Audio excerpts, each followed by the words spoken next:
It's Elite POV, coming live to your area on twitch.tv. Let's fucking go! We are your number one place for everything in the world of all elite wrestling. And just remember, when you're with us, you'll always be elite. Yo, it's clear to see when you open up your feed that ain't nobody better than Elite POV. We bring the heat to your screen every week, cause ain't nobody better than Elite POV. So understand every time that we speak that ain't nobody better than Elite POV. Our 3 letters is all you'll ever need, cause ain't nobody better than Elite POV.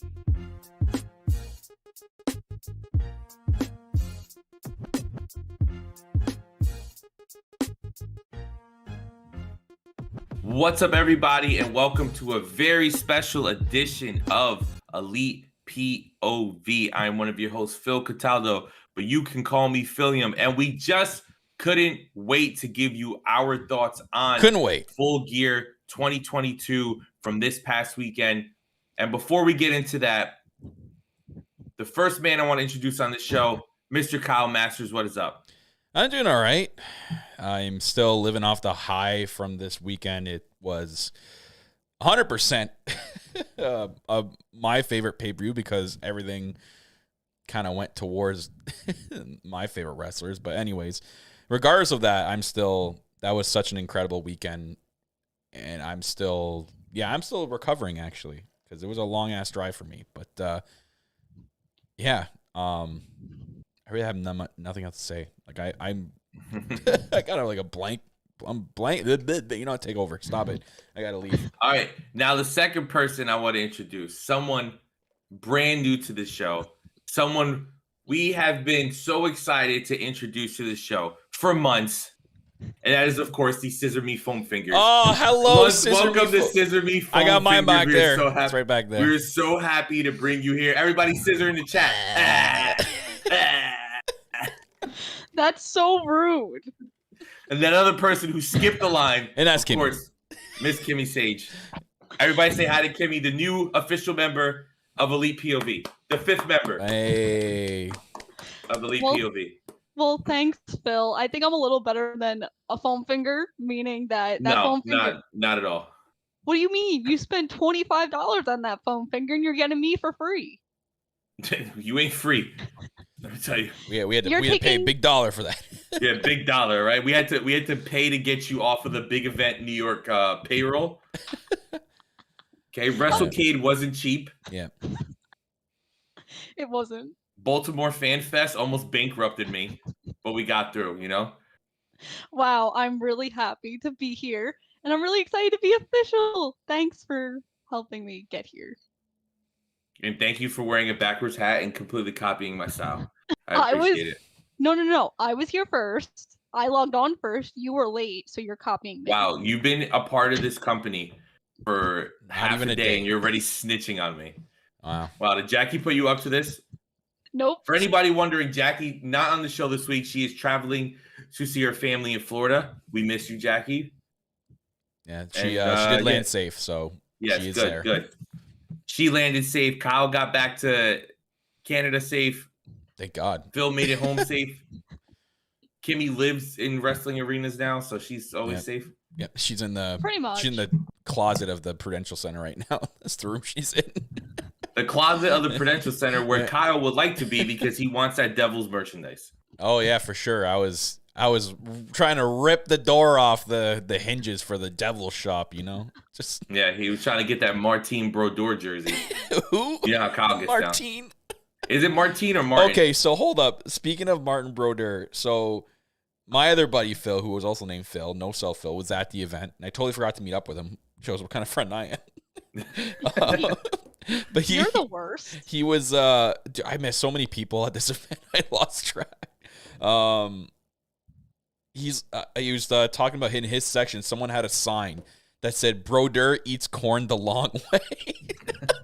Oh, like they did. They had a sign for Sammy in Albany, and Aubrey saw it, and she kept pointing to it and laughing hysterically. Yeah, so it said Brodeur, and I'm like, it was hilarious. So that's funny. But welcome, Kimmy.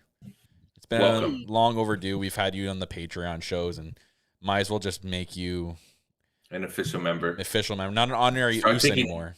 Yeah, 90% of your pay. Sorry. So I don't even get paid, so I don't understand what you're exactly taking. you'll get paid eventually. Will I? You sign that Basically, we're Lucha Underground. Okay. And when you're Okay. trying to get hired by ESPN one day, sorry, you can't. Yeah. Because Nope. we own 90% of your royalties. So You tell him you're with Stephen Elite A. Smith POV. is going to have to wait. I'll POV tell him owns that. me. Yeah, Yeah. exactly. I am the point of view, guys. Wow. Oh, wow. Already too big for her chair It's already. already big timing us. This is Yeah, I not know. good. This is wonderful. But for anybody listening to this, if it's your first time listening, welcome. We do our normal shows every week on either Thursday or Friday on twitch.tv/ElitePOV and youtube.com/ElitePOV. If you guys like what you're hearing, you like what you're seeing, head on over to patreon.com/ElitePOV, where you will see the K2 Wrestling Observer report that Kimmy and Kyle do, which is a lot of fun. Kyle and Jackie have a show on there. And actually, in the beginning of the year, we're going to start to revamp our Patreon to give you guys a little bit more of what you want. We're going to start putting these shows on YouTube. So if you guys are not on the Patreon, you're curious what goes on there, you'll get a tease to what is happening. In my background, if you guys are watching this live, I have my door open. My new puppy is walking around. So if you see him coming in the frame, you have to drop a sub. That's the rules. I don't make them. That's the rule. There's some bits or some cheers or something. Yeah, we're doing a lot of good things, a lot of big things in the new year. Also, there may be a little bit of a refresh going into New Year. We're also going to have, might as well drop the news now. We're working on a new logo. Yes. And basically just to freshen it up a little bit. Yeah, and a new outlook on the channel in general. So you guys are we have some big things in the works for 2023. So stay tuned for that. But like Phil said, we have the Patreon page. We have social media accounts on Twitter, Instagram, again, Patreon, TikTok. TikTok is Elite POV Clips, but everything else is at Elite POV.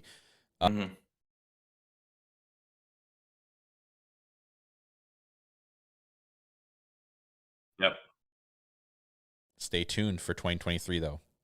Yeah, big things planned for you guys. But let's jump right into it because I don't want to waste any more time. Let's talk about Full Gear from this past week. So all three of us who were on this show, plus Jackie, were there, plus a lot of great friends that we got to meet up with at the stadium were there in attendance. Of course, big time Kimmy was sitting super front row. Shout out to Frankie Bebop in the chat. Nate Ascended, Hemput, everybody in the chat showing support. Love you guys. But yeah, big time Kimmy is in the fourth row. Big time Kimmy. But Kimmy, as the new person on the show, I want to start with you. And we're going to go through every match, but I just want your overall experience, what you thought of Full Gear as a full experience on Saturday.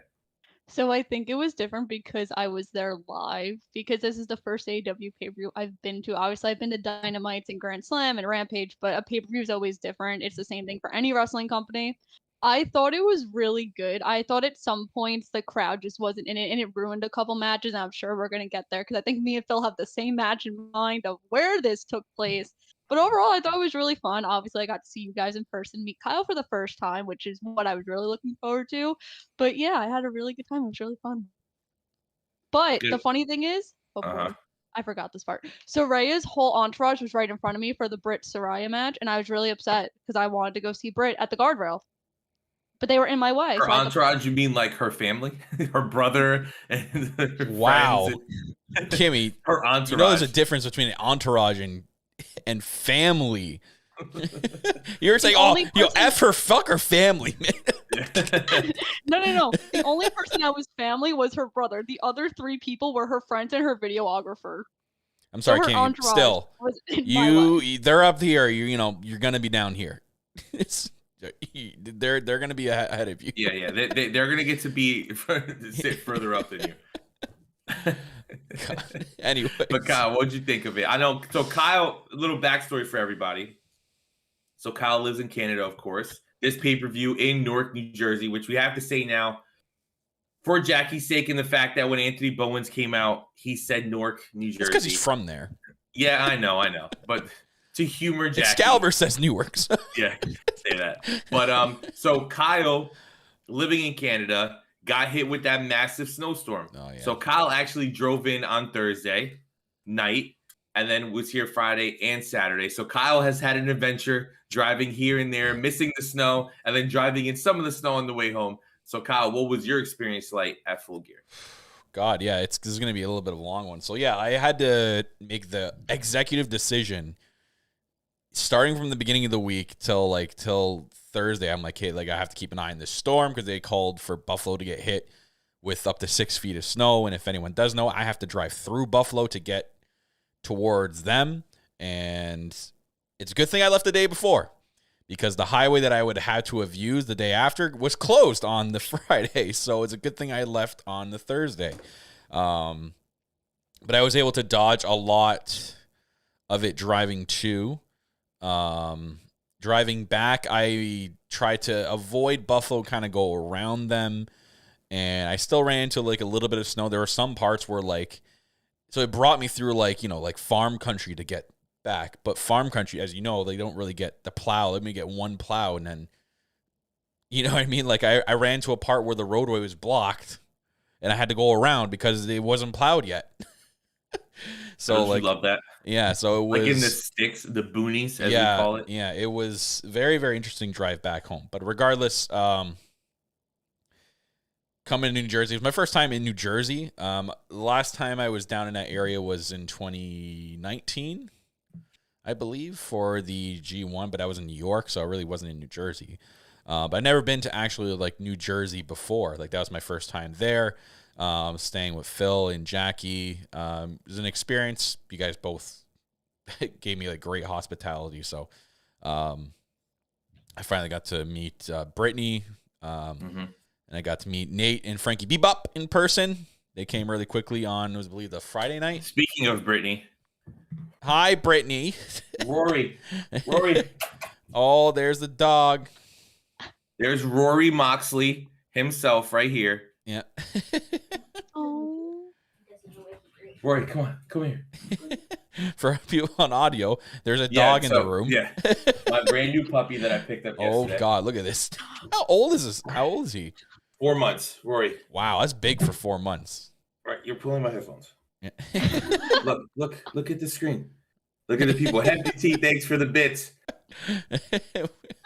Don't piss on me. Okay? Don't piss on me.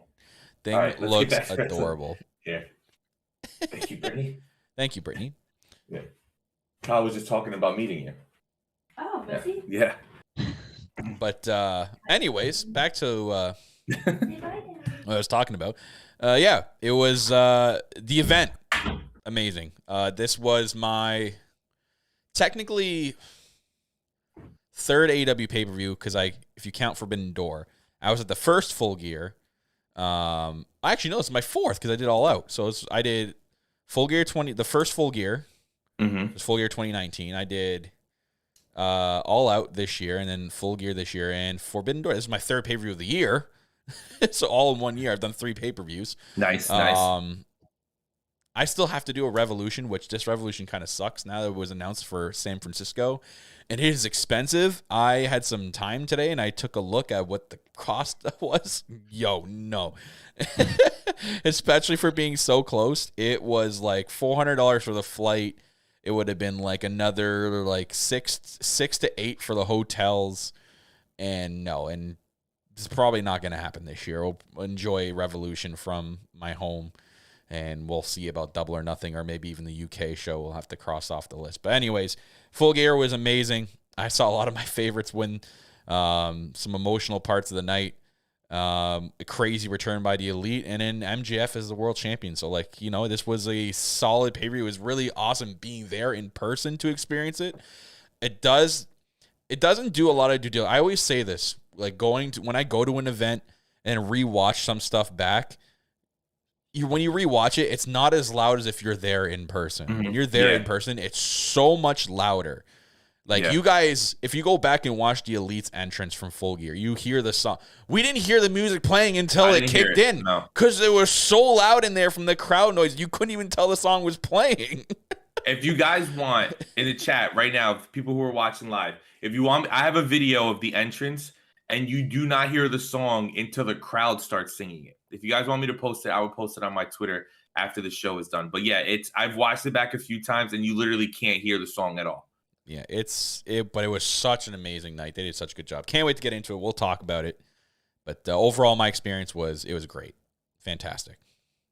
Yeah, and as for me, same thing. I seen a lot of people on Twitter who clearly weren't there live or kind of taking shots at AEW. What else? Right, the Cornette fucking idiots and the CM Punk apologists, which blows my mind because everybody hated him. Like, I don't know, fucking when he first signed to AEW, now all those people are loving him. But that's besides the point.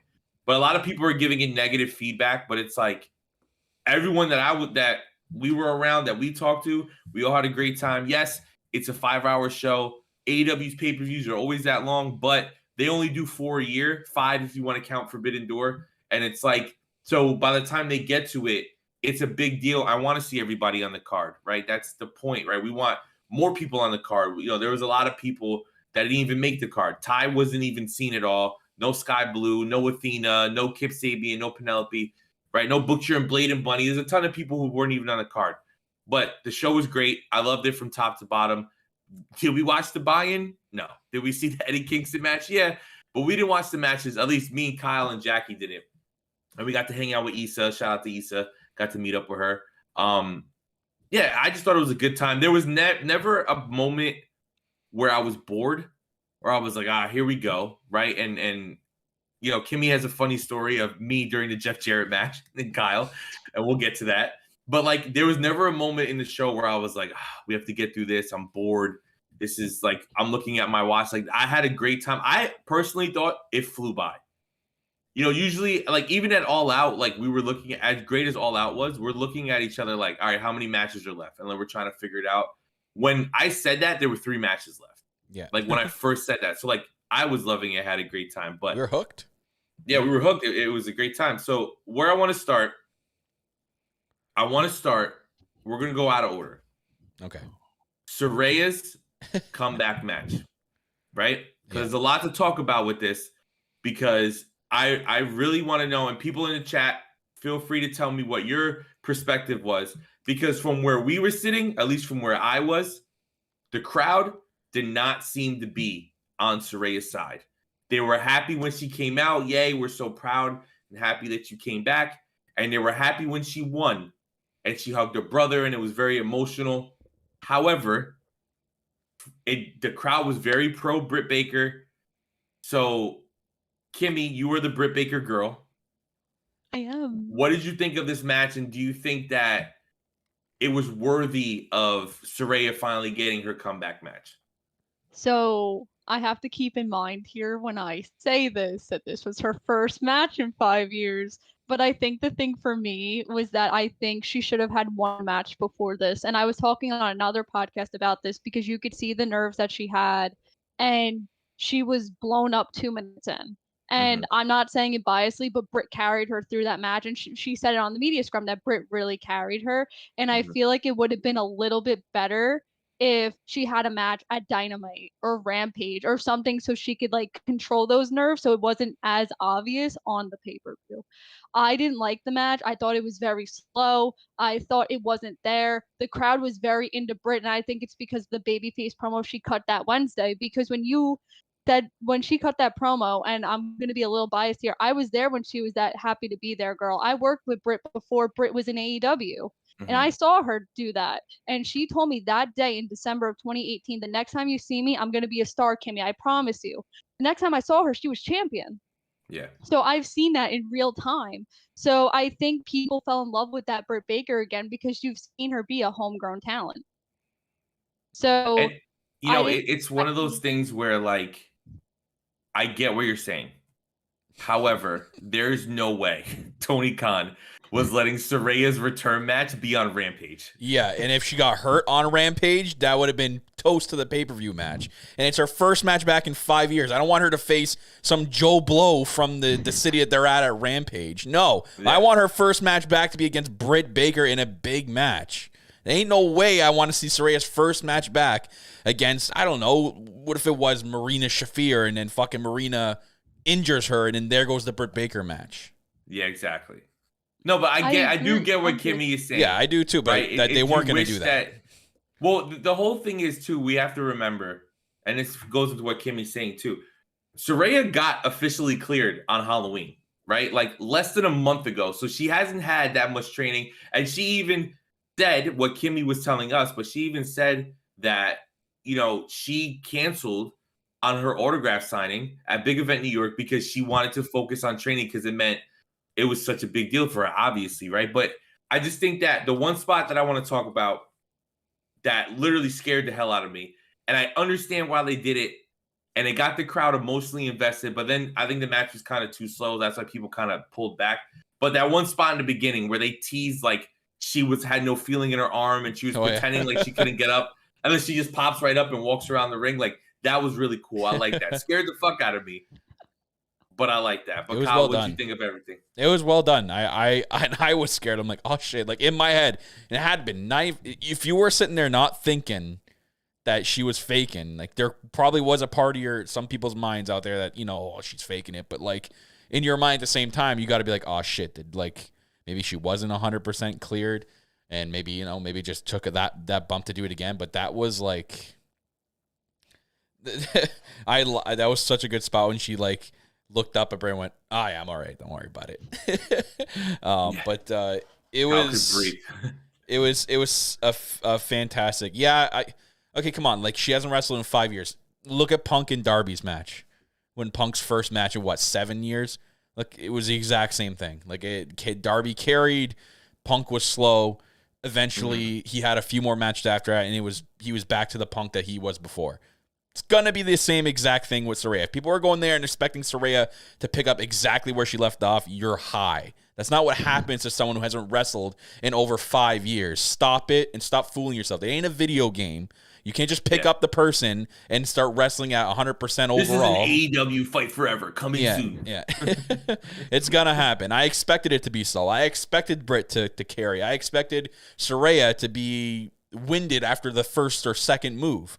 It's going to happen to anyone not wrestling in 5 years. And you know what? That's fine. I enjoyed the match strictly off the base of her coming back after 5 years after a career-ending injury and surgery, and she battling back and coming back from that. Not a lot of people. There's only like a handful of people that have had her type of injury that have come back, and probably less than 5. I think it's Brian, Edge, and her, Nikki Bella. Like, it's not common to come back from that and to be at 100%. So I was strictly enjoying the match, not going in and expecting someone to be at 100% and just like she used to wrestle.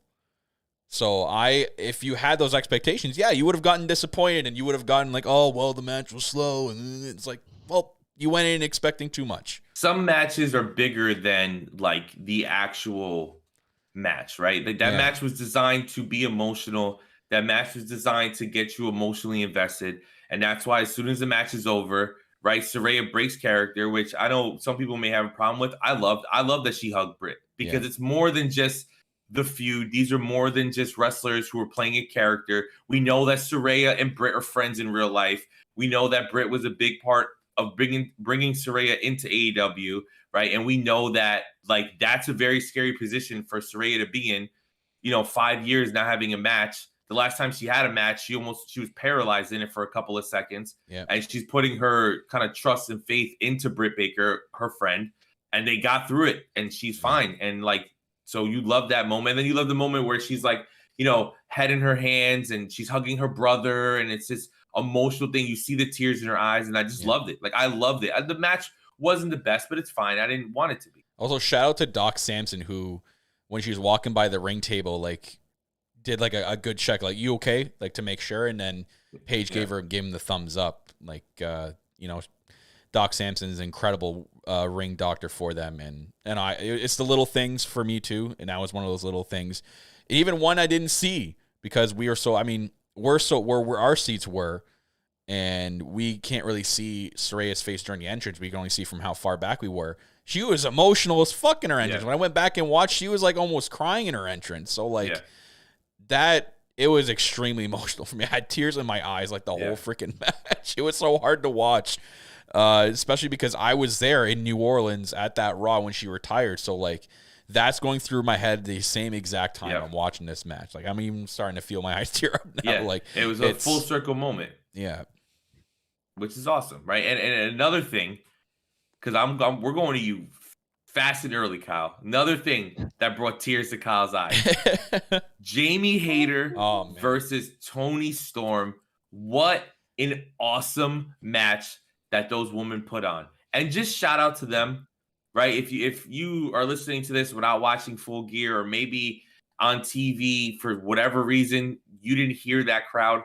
The crowd did not give a fuck about the women that night. Sadly enough, we'll get into the Jade match later on. You know, we just kind of mentioned how the crowd was kind of all over the place for Saraya and Britt. But, like, the crowd was not into women's wrestling that night. They did not want to see it. A bunch of fucking idiots, in my opinion. But they came alive for Toni and Jamie. They got that crowd invested. It was hard-hitting. It was exactly what we thought it would be, with a little fuckery at the end. But we still get the point. The fans were invested. People were emotionally invested. I thought me, Jackie, and Kyle were going to have a heart attack with all those near falls to the end. But so, Kyle, how did it feel to see your girl, Jamie Hayter, become the new AEW interim, for now, women's champion? Well, we'll talk about that in a sec here. But just, you're right. Like, the crowd became more invested. And that was great to see. It's a shame because we'll get to the Jade one, what the crowd did at that point, which was awful. It's tough to see because I wonder if the majority of these people that are acting this way in the crowd are the same people that complain on Twitter about there's barely any women's wrestling on AEW TV and stuff. You know what I mean? So then why do you go to the event and you do what you do at the event when a women's match comes on? Like we have 3 women's match on a pay-per-view, which we barely ever get, and then y'all do what you do at this pay-per-view. Like, you can't have it either way. You want to support women's wrestling, then you support women's wrestling. You don't, when it comes for the pay-per-view, just stay quiet or leave or not get invested. But they did a good job of getting back into it. I was less emotional watching this match and more of excited. It only got emotional when the final bell rung. But the match was fantastic. You could really tell. You can honestly tell that Toni and Jamie have so much chemistry together because they roomed together during the pandemic era. So they spent all that time probably training together. So that helped with the chemistry of this match. And they put on a banger of a women's match and a women's title match. And then, with the stuff that happened at the end, they did a really good job with some of the near falls. Like first it was Reba, and then Britt came in hooded to kind of help Jamie Hayter in a way. But this is obviously all leading somewhere, which we know it's most likely going to be Britt. We know that the big match is Britt versus Jamie for the title. Like that's no question. But I think they'd have to get through the whole Thunder Rosa, whatever it's going on with her thing first, and then they'll get to that. Because even when Jamie Hayter won, my boy Sean Spears, out of all people, goes on Twitter and puts, "Get rid of the interim stuff. It's stupid." And I'm like, if your own talent, Tony Khan, is saying this, we know you listen to the show. First off, we know you, because everything that we talk on the show ends up getting fixed the next week. We know you're listening, TK. We love you. We love the company. Thank you for creating AEW. But please, for the love of God, take interim off that title. Let Thunder Rosa, when she wants to come back, she can have a title match. That's fine. No one's going to complain. Just take the word interim off that.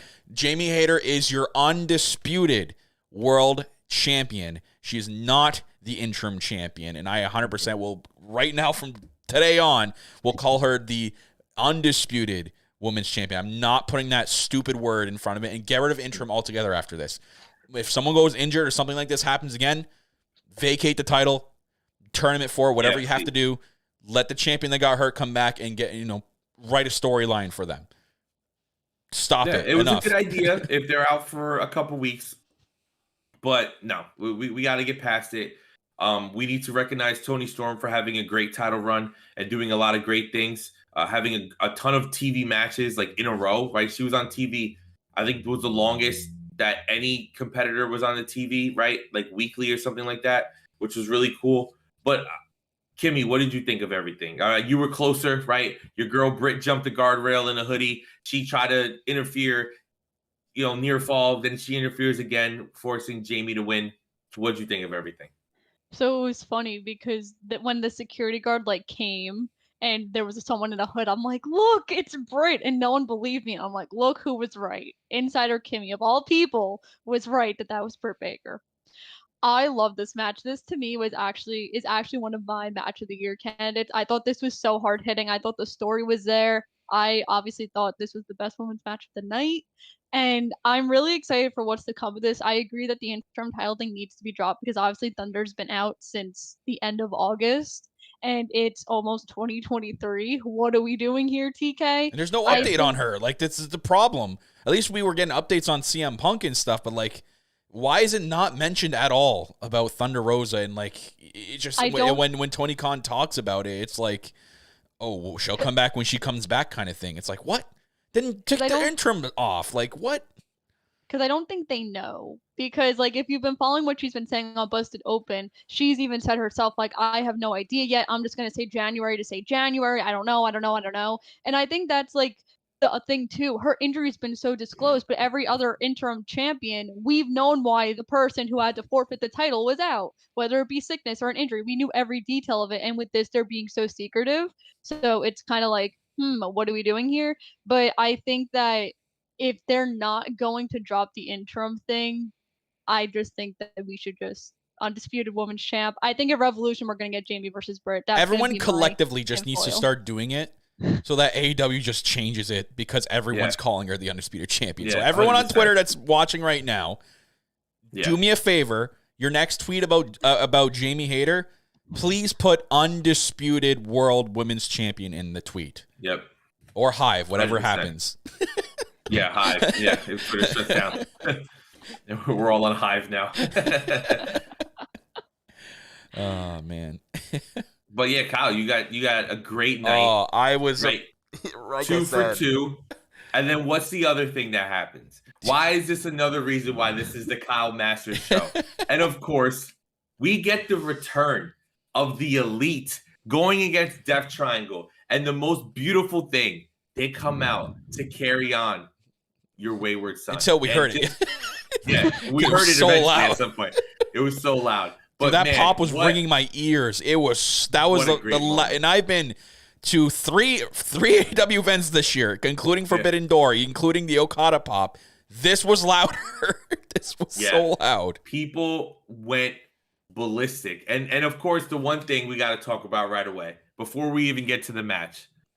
At some point during the match, Kenny and because I've seen it, I went on actually being the Elite's back, which shout out to that. Yes. Big hooray. And it's amazing. Right. So the best part of BT, if no one agrees, you have not a funny bone in your body. The best part of BT this week, obviously, that's back. Second, the whole Dark Order bit of them leaving voicemails on that was really funny. Ten's phone. Yeah, and getting progressively worse and then dialing it back. And Evil funny. Uno going, "You fucking piece of shit." Yeah.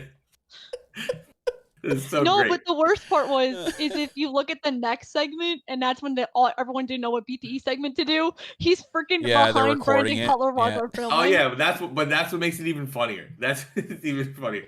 But like, so during BTE, they're showing, you know how Brandon Cutler always gets that exclusive footage, but obviously they can't use "Carry On Your Wayward Son" because of copyright, right? So they're using just a royalty-free song, and then they get to the part where us in the crowd, Kimmy, I'm wondering if you join in this chant too, but everyone just randomly started chanting "Fuck CM Punk," and I was such a happy man, because it wasn't like they were doing something specifically to get that. It was just collectively, us as AEW fans were like, we love that the Elite are back. Fuck you, CM Punk, for trying to take this away from us. But this is what the heart and soul of AEW is.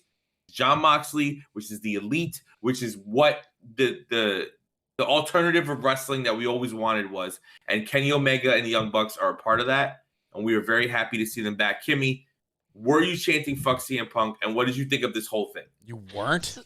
No, I was not, because I was just in awe that it was happening, and I was like, "Whoa, there's no way that they're letting this happen." So then I was like, Kimmy cannot use the word "fuck" without getting grounded. That's the problem. I've never been grounded in my life, actually. Fun fact. We can tell. Wow. We can tell. Yeah. You came in here, came into this podcast entitled, so you know. Some would say it's only child syndrome. Yeah, Anyway. that's what it is. So so obviously it was not the finish we all expected because the Elite didn't win Yeah. and Death Triangle won. Mhm. And if they would have told me beforehand that this was going to be a best of 7 series, I would have Oof. obviously picked Death Triangle. I thought the match was really good. This was actually my match of the night. I thought these 6 can't put on a bad match. It's physically impossible between the chemistry that Kenny and Pac have, the Lucha Bros, and the Young Bucks. It was just so hard hitting and everything you expect. But my fear with the best of 7, this match is going to get stale. And I'm not the only one who said it. I'm not crazy. Don't think I am. But there's only I so think many they're times. spaced enough apart where it should be okay. I don't think they are. No. So Because they're on every it finished- Dynamite until Revolution? Wrestle Kingdom, because Wrestle Oh. Kingdom Yeah. Kenny's going over, so they're not going to be on Dynamite that week, and they continue back the Dynamite the week after. Or no, So well, that's just- that doesn't make any sense. They have to be No, spaced out because there's only 6 matches left, and Revolution is not till March 5th. Oh no, It's wait! not The Revolution. final The is not. final- That's right. It's at the Kia No, Forum. it's New. That's It's right. at New Year. Isn't it New Year's No, Smash? No. New Year's Smash is one. Hold on, I have the graphic right here. Let me look at it. No, Kimmy. Let me pull up The the Kia stats. Forum is not New Year's Smash because Kenny is traveling to Japan the weeks of I New know Year. that. So we can't be New Year's Smash. All right, I have the graphic. Okay, match 2 Okay. is Wednesday. Match Okay. 3 is a week from then. Match 4 is at Winter is Coming. Yeah, Two that's the week weeks. after. No, Yeah, 2 weeks. December 7th, right? No, December 14th. Okay, so they skipped the 7th. Yeah. Then match 5 is December 21st, one day before my birthday. So a week after that Then one. match 6 is a week later at New Year's Smash, So December 28th. 28th. And then the 7th is January 11th. Okay, so there's two. So between the 28th gaps. and the 11th is 2 weeks Yeah. because of Wrestle Kingdom. Yeah. So there's 2 weeks in that from now until then that they don't wrestle. Now here's the issue that I have. It's not that there's going to be 7 matches because I am probably one of the little in the minority see them that fight I 100 okay, times, I so don't care. there you go. I want to see them fight every damn week. I'm fine with that because these are the 2 teams that can come up with some new shit. Yeah. We're going to see something new. Like there's going to be a lot of there's the same wrestling in every match. You're going to see the same Yeah. moves in every match. What are you talking about? It's going to get stale. You see the same moves in another match. They're going to come up with new crap to add into it, and it's going to be fun. The part that I don't understand is this is a best of 7 series, right? Correct? Yeah. If they're counting the pay-per-view as match 1, why was it for the titles then? If this best of 7 series is for the titles, you're not having a title match every match. Then why was the first match for the titles? Because this is probably a last minute Tony Khan decision that he couldn't back But that's out what of. that would make that means it doesn't make sense. Like this, then why? Like that's what I don't understand. Then the best of 7 series should have started this Wednesday, and that match shouldn't have counted. It should have been twisted in a way that Kenny was pissed for finding out that Phoenix cheated, and then challenging the Death Triangle to a best of 7 series, and then the first match should have been Wednesday. In the chat, she thinks every Carrie? match should be a stipulation. What did I say? You said He Kimmy. said Kimmy. Kimmy's Oh, right. sorry. Carrie said in the chat, every match should be a stipulation and have the titles go back and forth. Have to, like It's an every idea. match be a title match? But we know, what's also interesting too is they made it obvious that it's gonna go the distance. Yeah, clearly. So yeah, like, that's 'cause the the finals other are- thing. why they why shouldn't have make been- the last one in California? I didn't. No, not even that. You shouldn't have announced where all you shouldn't have announced where all the matches were. Good Because point. then you're spoiling the fact that this is going to go to 7. If you didn't say when all the matches were going to be, you could have been like, Well, oh, no, maybe they it could will have, end at Kimmy. They 5. just would have. They should have just made match 7 in a different place, like somewhere that's not home to anyone in the team. Because then you don't know if it's gonna go the distance. Yeah. Either way, they can tell me that it's going to go 7 and the Elite are going to win. I'm still fucking excited because Yeah. this match was incredible. This best of 7 series was incredible, and it was a good time. Yo, could you imagine if they go to distance and Death Triangle wins again and beats the Elite No, again? what we were saying when we were leaving, like, what if Death Triangle just sweeps? Yeah. Just beats them Oh yeah, for just the- squeeze them four zip, and then they don't even go to distance. Yeah. That'd be Just sweeps so it bad. completely. That's something Tony Khan would do. He'd be like, Yeah. I saw this. Like, at oh, ECW." you marks think it's going the distance, Hicks. I put it in California. Okay, Pat, watch this. Ooh. Anyways, But as a match, regardless. though, man, yeah. the spots that we saw in that match, right? They made us wait for the V trigger, right? We didn't see a one-wing angel because, of course, they ended up losing. Just all the stuff with Nick and Phoenix, right? I think it's easy when we talk about the Elite to forget Nick, because obviously Matt does such an incredible job at selling his back and being so animated with his faces and women loving him for some reason. Like I feel like every woman thinks he's so cute, right? And then you have Kenny, obviously best wrestler in the world. You forget how good Nick is. And when Nick and Phoenix came in that ring, right, and they did, I don't know, 507 moves in about 15 seconds. I think at one point they backflipped off of Kimmy in the ring. I knew they used Kimmy as a spot there. It looked like I knew it, right? I'm like, what the hell is that short chair doing in the ring? Oh, wait, that's Kimmy. I am 5'1.5", okay? Just because you're What did you tell me? Hold up, Kimmy. Can you go ahead and tell me what you told me before we went on air about your height? You're not short, you're penguin height. I'm like, what? I'm like, a penguin is still short. Yeah, exactly. No, because I have a shirt that says I'm not short, I'm penguin size. Instead of saying I'm short, I'm just the size of a penguin. Yeah. Just still short, anyways. Yeah, it's still short. No. A penguin ain't tall. Like, that doesn't make any sense. Kimmy, the next time you see Kyle, I need you to do a running front flip off his chest. Do it. Like, and then Kyle's gonna land. Yeah, and then you have to land on the ground, and then Kyle's gonna head scissor you to the outside. Got it. And then I'm gonna V trigger your head off. Just fucking wow. Well, speaking of V trigger, man, Kenny looks good. He took that 6-month break. He's like, all right, let me get as cut as possible and look like I'm Kenny Omega from like 2010. Like, he looked fantastic. He looked great in the ring. There was didn't even look like he had any rust at all. Like, he looked, when he came back like originally during the beginning of that tournament, it was like, there was like some spots where I'm like, he's kind of like shaking off the rust. You can tell like he's still kind of like almost in recovery stage, but now he looks like, look at this. Look what happens. Literally a day later, they're like, oh, yeah, Kenny and Will Ospreay at Wrestle Kingdom. I'm like, what the fuck? What the fuck? Yeah. This is what we wanted. What I've been saying. Kenny is back. We're getting all the dream matches out of the way. All right? Just in case some old fuck tries to ruin our lives again. Okay, Phil. There's only room for one asshole, Phil, and that's me. All right? Okay? Charles Montgomery, fucking Cookie Monster punk. Okay?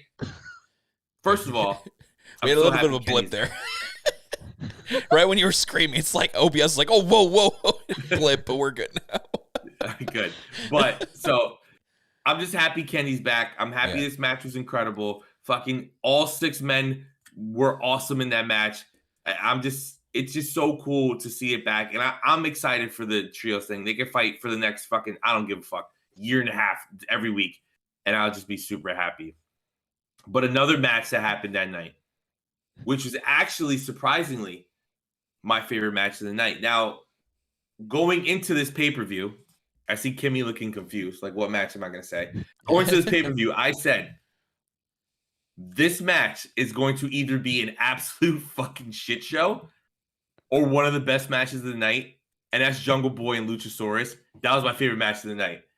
I thought they told a great story. Now, should I have taken points off the match because I'm a moron and forget that in AEW escaping the cage doesn't win? Maybe. Because I keep forgetting that in AEW, that's not a thing. I was like, wait a minute. Didn't Luchasaurus win? He's outside the cage. Whatever. But just the story they told, how beautifully they told it, getting Christian thrown out after unlocking the cage, and then having Jungle Boy do the elbow drop off the top rope, which almost didn't break the table because he didn't land on him flush enough. I loved it. I loved how like just super hardcore it was. Jungle Boy's bleeding all over the place, and it's awesome. But what'd you think of this, Kimmy? Being that close too, with the cage right in front of you. This match was really fun, especially because I was sitting near his sister and his mom, and the whole time they're like, oh my god, is he okay? Is he okay?" So that was really fun for me to see from that perspective. But just like Phil, I was not looking forward to this match at all. I think the storyline has literally been dragged out since the summer, and it's really time that Jungle Boy does something new. I fully understand why we can't move on because of Christian's injury, but this match was really fun. Being that close was really cool. And like Phil, everyone in my section was like, "Luchasaurus won. He escaped the cage." And Yeah. I'm like, "You idiotic humans. We're not watching WWE. That's only a WWE rule." And they're like, "Oh." I think they should have done like until people really get used to it. You have to have Justin Roberts be like some cage match, and the rules are a pin submission, but like and whatever escape, like say some phrase that people are like, "Oh, okay." We know So that I it's remember they escape. did for the first match. I remember the match graphic on TV. So they didn't carry on after that. Yeah, it was Cody and Yeah. Wardlow, right? Yeah. Wasn't that the first Yeah. cage match? Yeah. I mean, that was so long ago. Who the hell remembers right? that? Yeah. Who remembers the moonsault? I mean, AEW still sells Cody Rhodes lunch boxes. However, us as a fan base have moved on. It's behind Kyle. You guys are watching the video version of this. But Kyle, what'd you think of it? What an opener! I was Yeah. I'm sitting there going like, oh, that's an interesting opening. I thought they were going to open maybe with the trios match and get the Elite return out of the way to hype up the crowd. That would have been an insane opener as well. Looking back at it, but yeah, they did a fantastic job. I love the way that they had Luchasaurus just dominate and absolutely destroy Jungle Boy for like literally the majority of the match, and gave Jungle Boy the whole comeback. And it's Jack Perry now. Like we see, they've been announcing it. They're putting it in the nameplate. It's Jungle Boy in quotations, Jack Perry.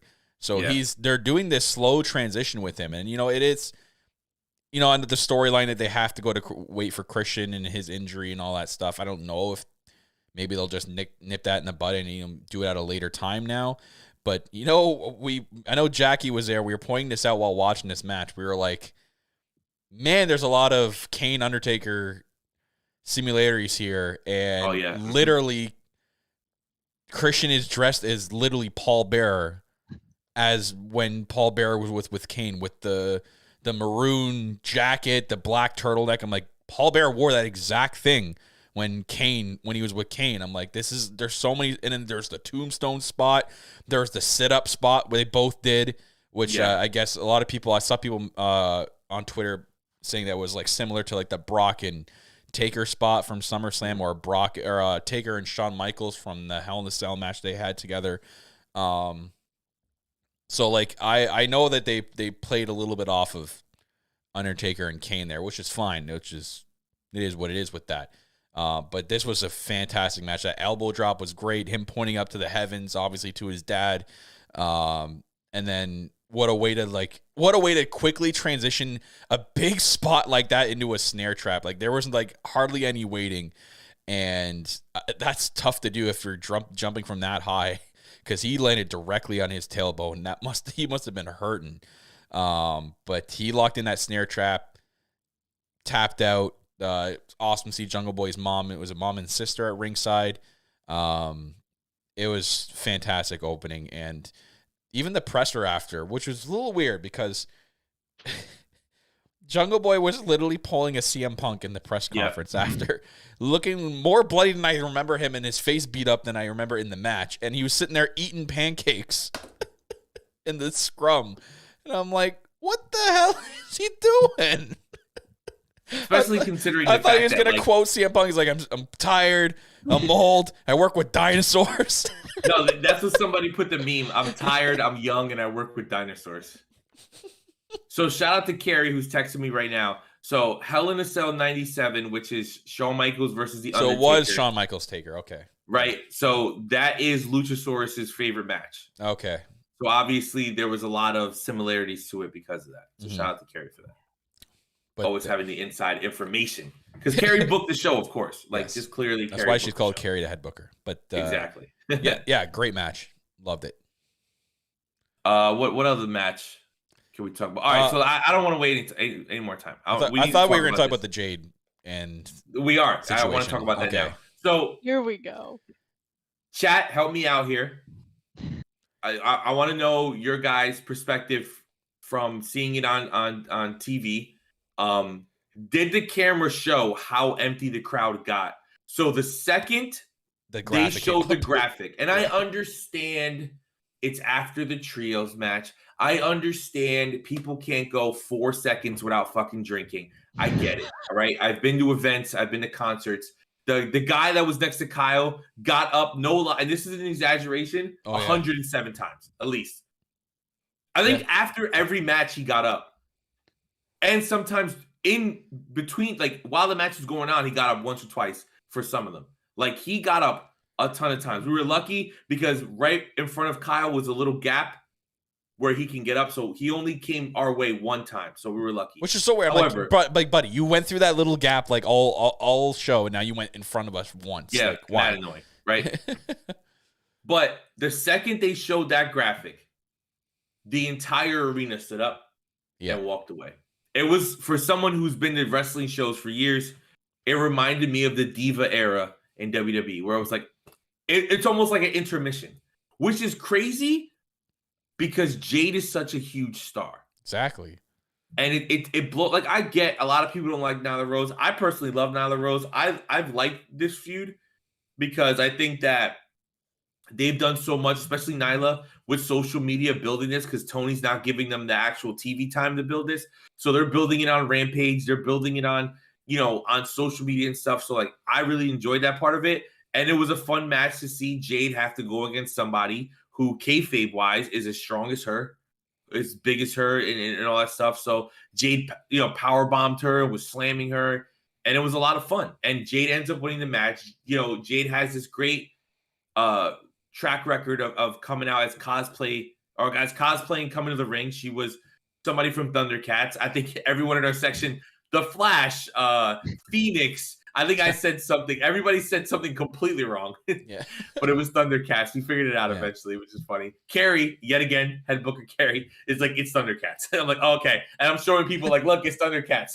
Carrie sent me this picture. Like, oh, Carrie? Yeah, Carrie. So we know it's right. But Kyle, what did you think of this whole situation? And then did you actually enjoy the match, or did the crowd kind of take it away from you? So, like, this is what made me say what I said earlier. Like, are these the same people that are going on Twitter and stuff and complaining that there's barely any women's time on Wednesday nights, right? Then why you leave in the middle, like when a women's match comes out on pay-per-view? Like, Jade hasn't defended the TBS belt on pay-per-view since when? Had she ever? Was this not her first TBS title defense on pay-per-view? No, All Out, she did. All Out. On All Out? Okay, but still, like, people were complaining about it, and now that she's there, everyone just got up and left. It's like, what the hell, guys? It's not like this is Marina Shafir taking on Madison Rayne on pay-per-view. We got literally a TBS title match with probably Jade's toughest opponent to date. She had it. I mean, I thought the match could have been a little longer and more believable for Nyla, in my opinion. I think it was a little bit too short. But Nyla or Jade really hasn't had a tough test up until now. And Jade's a star. So the fact that they all got up during that match and, kind of stayed for like the Toni Storm and Hayter match and stayed for the Saraya and Britt match. I know there was more stuff invested into those two matches than, this one. But like Nyla kind of had almost the most, since out of the 42 wins that she's had, Nyla kind of has had, I think, the most legitimate chance at this point to take the belt off of Jade. It really took a lot out of it for me for them to leave. I was kind of like disappointed, but I stayed and I was invested in trying to, watch this match from a wrestling fan perspective. And, it was a good match. Again, I do think it should have been a little longer, but Jade ends up winning. We get nothing after that, which I really thought that maybe this would be the point where she gets on the mic and someone out of the blue comes out. But, man, like, what do you do next with Jade? She's beat everybody. Yeah. Like, she's literally beat everybody. The whole point of the story was, I've beaten everybody. That's how this started. And then Nyla stole the title from her. And we got something different, but, like, she's beating everybody. And it's one of those things where, like, and I get Jamie's a champion, and I'm very happy, and I want her to be champion for a long time. But, like, Jade's got to get moved up and start wrestling the main eventers. Like, there are sometimes a wrestler develops a lot faster than you expect, and you need to put them with people that are on their level, or like So like we see Adam in the chat right now saying he's a little bit worn out on Jade because she always wins. We don't want this to be another Asuka situation where Asuka, absolutely incredible in NXT, everybody loved her, super great, comes to the main roster, doesn't lose for what, like 6 to 8 months until she eventually loses to Charlotte. But it was like, I thought she she's lost just like gonna keep immediately to Charlotte when she got called up. No. No, she She didn't. was Oh, okay. she was on the main roster for I think 6 to 8 months before that, and they Okay. weren't really doing anything with her. She had the feud with Emma, whatever. But it was like, it's one of those things where you don't want people to get tired of Jade because Jade is your moneymaker, right? We see on social media today all the stuff of Jade at like Little Bow Wow's tour. That got some serious media attention. Like it was spread everywhere. Exactly. So it's like, this is somebody who means a lot to your company, and you have to put her in situations where she can shine. Yes, we can say that the placement of the match wasn't ideal because it wasn't. However, as a wrestling fan, it's the third match in. You shouldn't have to go take a piss. You shouldn't have to go refill your beer. You shouldn't have to get more snacks, especially when that stupid fucking Jarrett match was on later on in the night. And that's a perfect time to do all that, right? Oh, or the fatal 4-way where like we all knew who the winner was going to be. Like, like there's other opportunities. So it's like, don't disrespect Jade and Nyla, who are trying to put on the best match for you, especially the women. Like Kyle said, everyone on social media is like, we want more women segments. And then you get up. It doesn't make any sense to me. But Kimmy, I know you have this hilarious friendship with Nyla Rose. And even funnier, for people who don't know, Kimmy has worked the convention circuit with the baddies. They have made her an honorary baddie. She was wearing the not the leather jacket, baddie. the denim LIL. jacket that said Lil Baddie. So Kimmy, of course, was not impartial in this. What did you think of this? This made me really upset that a lot of people got up because, like you said, I know the people that were competing in this match on both sides because I am very close with Layla and Kiera, and of course with Nyla. So to see that many people get up with a storyline that I thought was very different than what we're used to in AEW, it was like, damn, you're the same people that complain on Twitter every single week about how there's only one woman segment on a Dynamite or a Rampage, or they're not showing the woman enough, and now we have this historic thing with 3 women's matches on a pay-per-view, which AEW never does, and now you leave. Like, that to me was really messed up. Funny enough, I was booing Nyla and she looked right down at me and laughed at me, so she saw me, so I'm sure Good. she'll say something to me on Saturday when she sees me. I But hope so. Oh, she will. I'm working with the baddies again, so we got to get our revenge. We got to go up to her and be like, listen, we beat you. I think for me, I didn't like this match a lot. I think it was because it was too short, and the fans leaving really took a lot of it out for me, like Kyle. But I just thought the match wasn't there, and I think that it deflated both Nyla and Jade because they saw how many people weren't in the crowd. But as far as Jade, I think, you guys yelled at me for suggesting this, but in Impact, they have option C where they trade in the X Division title for the world title opportunity. I think that's what we're going to have to see with Jade. Jade trading in her TBS title to get her shot. I think that's the only logistic thing if you're not going to have somebody come in, because obviously we're waiting for Statlander because that was the original plan. That Stat was supposed to be Jade. When is she coming back? Are we going to really drag this out till Revolution? I know. I don't think that's the smart idea.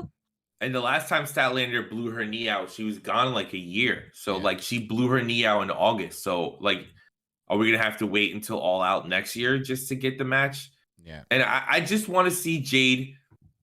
And plus, to kind of backtrack, if you get to a certain point where you've kind of outgrown your setting, you're never gonna develop past that. You have to continue to challenge yourself.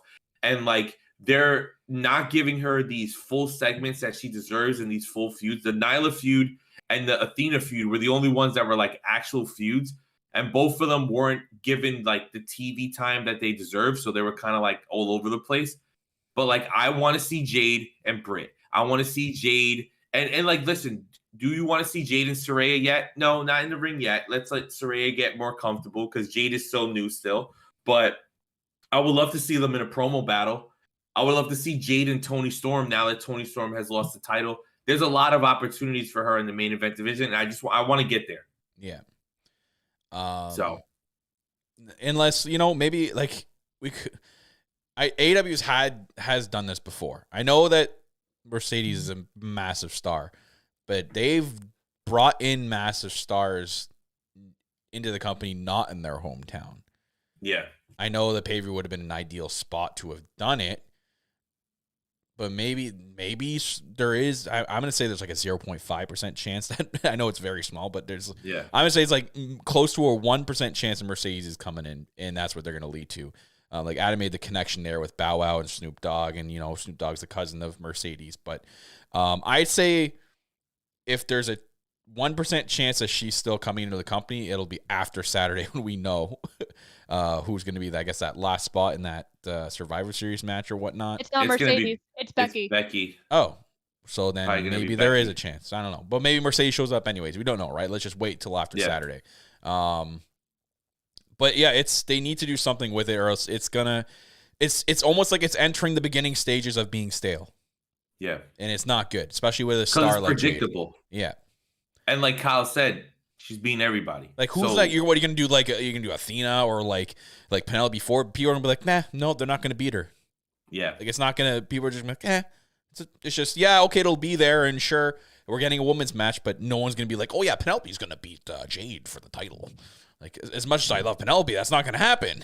So And Jade is like this shades of gray character where it's like she's a baby face and a heel at the same time. So, how invested do we get in stories? Because it's like, oh, maybe, Ty is getting a lot of matches on, Elevation and Dark. So maybe they're building her up. And it's like, but Ty's a heel and Jade is kind of a heel. the way So Ty what's going is, on? it's not like believable for Ty to beat her. Like Ty's Yeah. a JAS basically member, and it's like no one from the JAS is winning a title but Anything. Jericho right now. Yeah. Yeah. And we can transition. Daniel. Daniel's already champion. Oh, yeah.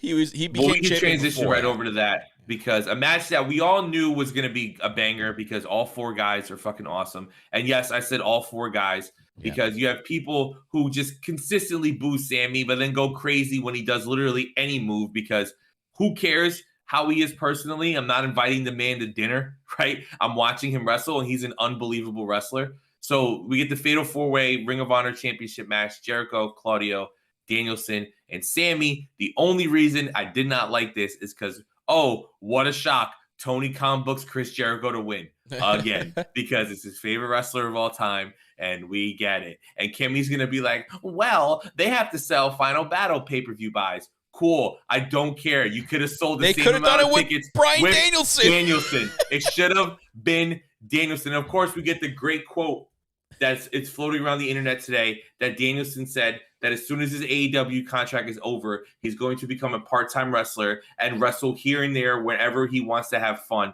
Yeah. So does that mean going back to WWE? Does that mean working a Legends contract there or doing some New Japan stuff? Like, we need to strike while the iron is hot.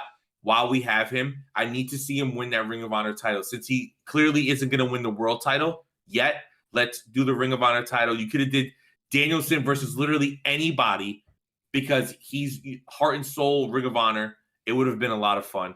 But Kimmy, what do you think of the Fatal 4-Way?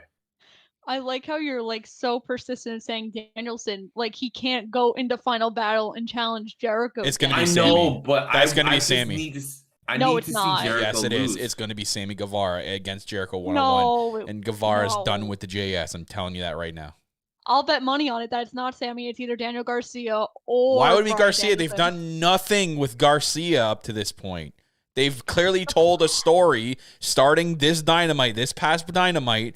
It's all started with that backstage promo where Jericho talked about the match at the pay-per-view, and then Sammy's like, oh yeah, okay, we'll see about that. They've planted a seed that this is going to lead to Jericho versus Guevara at Final Battle for the belt. Yeah. I'm telling you that right Which now, is Kenny. yet again Tony Khan Yeah. being fucking insane and putting Sammy Guevara in a lose-lose situation. All he has to do, and I love seeing Sammy wrestle, but the crowd needs a break from him. And I love that right now he does not come out with Ty during her matches. She does not come out with him during his matches. Recently, at least. They are separating them so they can rebuild Ty up and they could give us a break from Sammy. But I will play he's too devil's talented and advocate, too though. damn good. Kimmy, I'll play Yeah. devil's advocate because I know Mhm. because with Phil says with Tony Khan loving Jericho so much is true. I wouldn't put it past him to book Garcia versus Jericho and have Jericho win both belts. 100%. See, but I would still be right. So I win anyway. But I You was win, but really your Stop boy would being lose. stop being 12. Just let me have my point across here. Okay. I said I agree with my point and your point. Okay. You little girl, stop it. I am 21. You saw Flip my the numbers the ID. other way. Flip the numbers the way around. No, you saw my ID. No, you saw mine. I did not. You did No, you not show didn't, me no. your Canadian ID. I did not. Anyway, I was really looking forward to this match, obviously, because I love Ring of Honor so much. And this match totally delivered. I went on a whole rant on Thursday at the VCP that I would have rather saw Daniel Garcia instead of Sammy Guevara, but that's just me being biased. But I'm interested to see what's next for the entire BCC too, because I also don't know where you go from with Claudio from here either. Because I like, well, you could kind of do this BCC dissension thing since you know what happened in the main event, but I think you need to put Claudio on that Ring of Honor show too to kind of build the Ring of Honor brand because I'm going to assume that they're going to announce the TV deal at Final Battle. I'm going to take a bet. Insider Kimmy's going to come out here and say that they're probably going to do that. So I think that you're going to try to put all these homegrown Ring of Honor talent on that show, but I also don't know where you put Claudio. So it's just what you're going to do with Claudio next. But I really liked the match, and I'm so glad that Phil loved the match so much because of Sammy Guevara. Thought the match was excellent. I love Jericho as a wrestler. I just need a break from Judas, and I need a break from him winning. Oh, they Like, Oh, I I just sang do- Judas, by the way. dude, I did thought sing Judas. they should have ended the God spot damn it, where Jimmy. Danielson hit the knee. When Danielson hit the knee on Claudio, that should have been the end of the match because the crowd 100%. went absolutely ballistic. nuts. Yeah. But here's the thing with Ring of Honor. So someone asked Tony Khan in the scrum about Ring of Honor and how they even mentioned like, wouldn't it be something to have Ring of Honor on a YouTube show or something, but to kind of get people, what I mean? They asked him the same question we've been asking about Ring of Honor the last couple of weeks on our show. And he said he loves Ring of Honor so much that he thinks Ring of Honor is above being on a YouTube only show and really wants the TV deal secured before actually doing anything with Ring of Honor, whether it being a TV deal or a streaming platform deal. So he's put Ring of Honor on a pedestal that he doesn't want it. He thinks it's too good for YouTube to have done something like that. So I think what Kimmy said is correct. I think they're going to announce something at Final Battle, whether it's TV or whether it's going to be on a streaming platform, because I've heard rumors that it might even be on the new they're revamping. HBO is revamping their streaming platform in 2023. It's going to be a combination of theirs and Discovery Plus. So it's going to be like a big mega streaming platform that's going to feature also live TV and live stuff. So I think Ring of Honor may be part of that. So that's going to be interesting to see. Yeah. Hopefully. I just think you're going in the Final Battle and you want to announce this TV deal. And I get Danielson could always win it there, but go into the pay-per-view with him as champion. Yeah. Like, I think because there's a lot of people who are diehard Ring of Honor fans and people who love Chris Jericho as a wrestler who are not happy that Chris Jericho is a Ring of Honor champion. No. And I get it. It's a cool story of like, I'm going to kill Ring of Honor. So someone's going to be the hero to save the day. And it's probably going to be Danielson. Who did And it'll Jericho be pin? cool. Is it Claudio? I think it was, yeah. No. Oh, it was Danielson? It was. It wasn't Sammy. Who was Claudio spinning? Sammy. Because Jericho. Sammy? Maybe he hit Claudio. I can't remember. And then Sammy rolled out of the ring. It was Claudio. It was Senate confirmed. Yes, so it was. It was Claudio. So, man, if you're gonna sell that pay-per-view, if you put Danielson versus Jericho as the main event, I know they could have done it, but then he could have won the title before and going into it, yes. But if you're also gonna label that as the main event for Final Battle, that's gonna get some pay-per-view buys. Hey, And you want to get me hyped for Final Battle? Here's what you do, right? triple threat. Week before the pay-per-view, completely separate of the world title. FTR is like open challenge, right? Claudio and Chris Hero come back, a one night only. Oh my god. Oh my god. One night only Kings of Wrestling reunion. That'd be hilarious. Is Chris Hero even wrestling still? I don't know. Who knows? He's doing like seminars and like teaching. I don't think he's wrestling as much. I need him back. I need to see. I just need to see it. I need to see it one more time to pop. That'll be interesting to see who faces Ring, because I know Who faces who? FTR. It's gonna be Yeah. the fucking ass boys. We already know it. oh no. No, I was thinking like, okay, this is me being biased. I was thinking the Kingdom. No, they're That gonna was face my the Gun thought. Club. There's already a storyline in place. I know. I was just saying because they haven't done anything with the Well, Kingdom. did you? Speaking of Fucking them, Dustin Rhodes is gonna win. I don't know. did you see? Did you see? Was it Colton or Austin going at Jungle Boy on Twitter after the pay? Yeah. Yes. And what's so funny is that exchange happened, and then Jungle Boy comes out on the scrum, pulling Yeah. the CM Punk stuff. Yeah. I work with children. And I'm a child, but I work with children. sure enough, those croutons at Wrestle Talk trying to start shit on wrestling Twitter, freaking sent out an article this morning saying, "Oh, another backstage heat at AEW after Full Gear." I'm like, are you guys like? Can you not and stop sending Wrestle Twitter into a frenzy and starting World War III? It's Please, for shit. the love of These stupid news sites that release shit like that drives me absolutely up the wall. Like, it's not, and when you click it, it's clickbait. All they're looking for, if y'all want to know, Rest Talk is literally clickbait. Every article they release is clickbait. It's all not anything to do with the heading they put. It's clickbait. So fuck Wrestle Talk. Fuck you guys. We got Ant in the chat. Wrestle Cup. Exactly. Yeah. Exactly, Ant.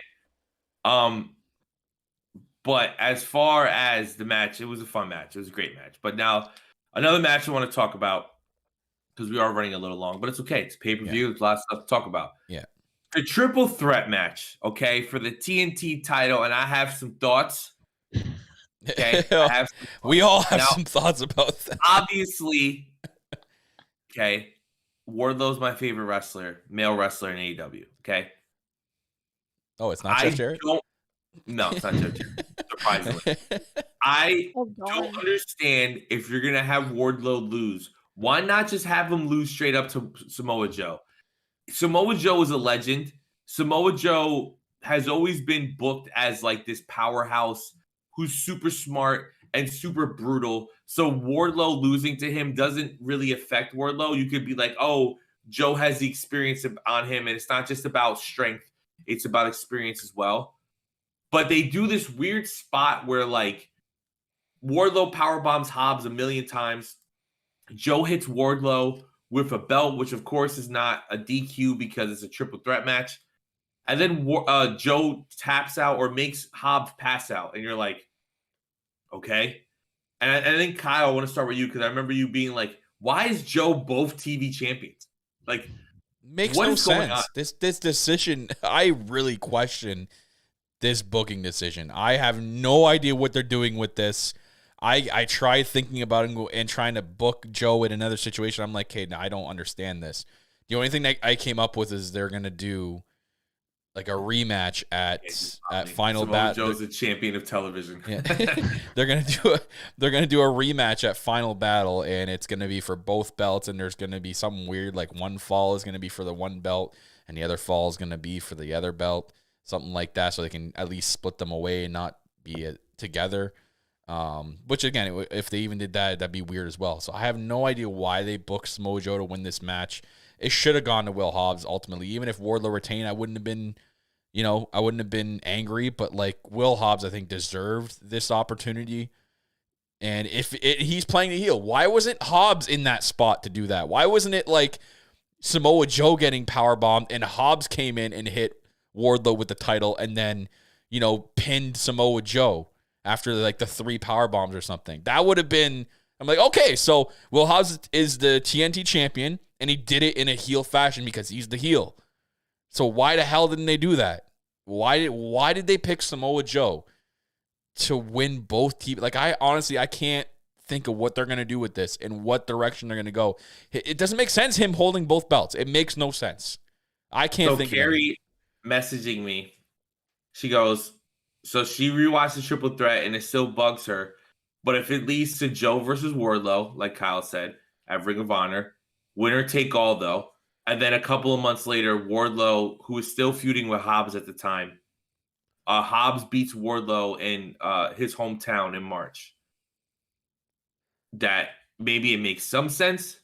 Is Wardlow from California? No, Hobbs in Hobbs' hometown. Oh, Hobbs, okay.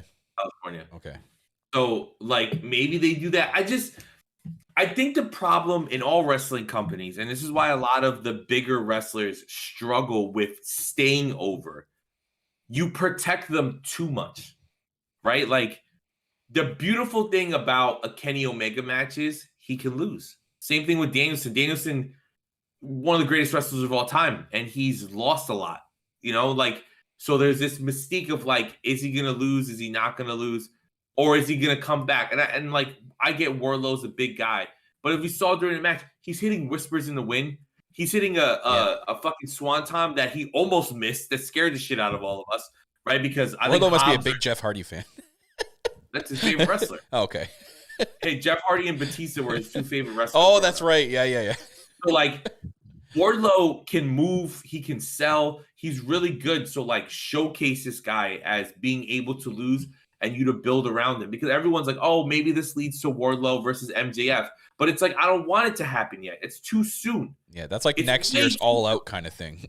Yeah, like it's way too soon. Yeah. Like, let this stuff with Wardlow play out. I mean, the match was a great match. I just didn't like the ending. But what'd you think, Kimmy? So I think the thing that not a lot of people are talking about, maybe this is because you guys were higher up, was that when the match ended and Joe's like walking to the back, Wardlow and Hobbs were still staring at each other. Oh, we saw that. So is that not done yet? I'm assuming Well, that's going to. they stare at each other and they did like a respectful nod.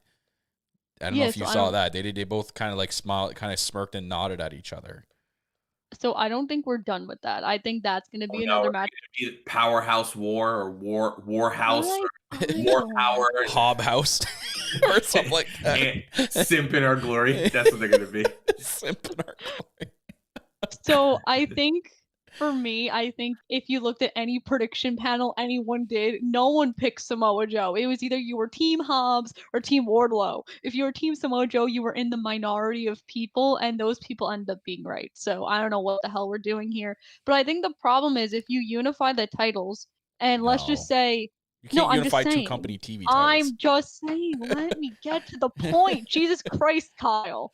So my point was, don't have a temper tantrum. So my point was, if you combine them, you're taking away the AEW mid-card title, which is a problem. So I was going to say they shouldn't do that. You should try to keep them as separate as much as possible, which is why Samoa Joe winning was a stupid decision. See, Kyle, that was the point I was trying to make. Kimmy, don't get back on the train, get back on the rails. You're slipping. My train is going 100 miles an hour this way, buddy. Yeah, I don't know which way your train's going. Slow it down. But I did like this match. This match was pretty good, and I just wish it would have went another way. I thought the decision here was really stupid, and now they're kind of trapping themselves in a corner. Yeah, it's a weird moment of the night that kind of took the air out of the building, even though people were happy that, Samoa Joe's awesome. I'm not mad he won the title. I'm just mad at the way he won the title. I think he should have just beat Wardlow straight up. It should have been the same spot, but with Hobbs doing it, because he was the ultimate heel in this match. Exactly, 100%. And everyone would be like, cool, sure. Hobbs is now TNT champion. He did it in heel fashion. Wardlow, they can still continue Wardlow. They would have still been able to continue Wardlow and Hobbs because Wardlow didn't get pinned. Yep. So that's just such a weird booking decision. Yeah, weird. Hopefully we get clarification, because AEW does 95% of the time. I mentioned this when we were at the pay-per-view. 95% of the time, they do a good job of explaining it after something happens. So hopefully on Wednesday, we kind of see the direction they're going in. I'm just not happy Wardlow lost because that's my guy and I'm pissed off. But now something else that pissed me off. And I would love for Kimmy to take over this segment, because me and Kyle did not watch this match. Oh. And that is the tag team match with Sting and Darby versus Jarrett and Lethal. So Kimmy, tell your version of what you saw from when the graphic went up. Okay, so when we went out to dinner or lunch, whatever you're going to call that, Phil tells me that when this match happens, he's leaving. He's leaving the arena. He's getting up. And I'm like, oh, okay, Phil's just saying that. So they show up the graphic. I turn around and I see Phil running up the stairs, running, and I've never seen Phil move. He that did fast run in because my I had to run to entire catch life. because I left after and I had to run to catch up to him. I ran to the concourse like Phil. So Phil did not like this match as he ran out of the arena. This was his bathroom break, snack break. Yeah, we went and You met saw Rob. So we we met Rob. I got to meet Rob. Kyle And he and bought Rob me a had some drink. drinks. I went and got some M&Ms. Yeah. Yeah, if you saw Phil's video on Twitter, there was some M&Ms that he was reviewing. Peanut M&Ms are the worst type of M&Ms, by the way. Don't The regular one. Wow. No, No, it's the no. regular one. Regular ones? Peanut, Are you a serial peanut killer? pretzels. What the hell? What? Who The says peanut they ones like are regular M&Ms first? don't- What? I don't like peanuts, so it's the regulars, then the pretzels, then the minis. I understand. That You don't is like how nuts in you- your mouth. I got it. You're an idiot. I hate you. Anyway, so I don't know why you two left because I'm pretty sure the Sting J Lethal It did. brawl was It did. in your section. It did because it did. Yeah, and 100%. And. But no. So Jackie texting us like, I'm pretty sure Sting literally just walked right by us. I was like, good. I hope the camera caught it so you can prove to the world that I was not lying when I said the second this graphic went up, I was on the concourse. Yeah, there's Jackie in the middle and 2 empty seats on each side of her. Immediately got up.